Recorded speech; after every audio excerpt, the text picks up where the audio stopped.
গণ অভ্যুত্থানে ক্ষমতাচ্যুত সাবেক প্রধানমন্ত্রী শেখ হাসিনা সহ শেখ পরিবারের ১০ সদস্যের জাতীয় পরিচয়পত্র লক করেছে নির্বাচন কমিশনের অধীন জাতীয় পরিচয় নিবন্ধন অনুবিভাগ। সংশ্লিষ্ট একাধিক সূত্র জানিয়েছে, একটি চিঠির মাধ্যমে এ তালিকাভুক্ত ১০ জনের এনআইডি লক করা হয়।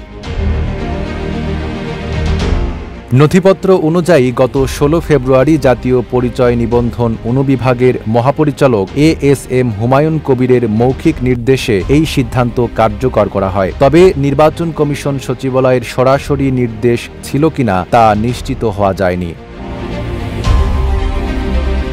যাদের এনআইডি লক করা হয়েছে তারা হলেন শেখ হাসিনা, সজীব আহমেদ ওয়াজেদ, সাইমা ওয়াজেদ, শেখ রেহেনা, টিউলিপ রিজওয়ানা সিদ্দিক, আজমিনা সিদ্দিক, কালার এক্সপার্ট, জর্জ স্যাপ এবং মাইল্ড অন হ্যান্ডস টেকনোলজি সমৃদ্ধ অরিক্স ক্রিস্টাল ওয়াশ, আপনার লন্ড্রি এক্সপার্ট।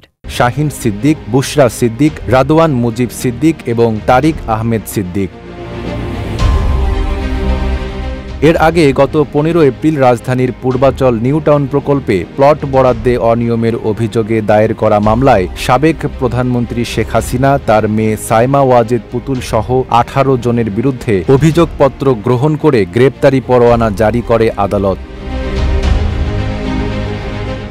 গত বছরের ৫ আগস্ট ছাত্র জনতার আন্দোলনের মুখে শেখ হাসিনা ভারতে পালিয়ে যান এবং এখনও সেখানেই অবস্থান করছেন। ভারত বাংলাদেশের মধ্যে বন্দি প্রত্যর্পণ চুক্তি থাকায় শেখ হাসিনাকে দেশে ফিরিয়ে আনতে বাংলাদেশ সরকার আনুষ্ঠানিকভাবে ভারতের কাছে আবেদন জানিয়েছে। নাইম আরাবী, ঢাকা পোস্ট।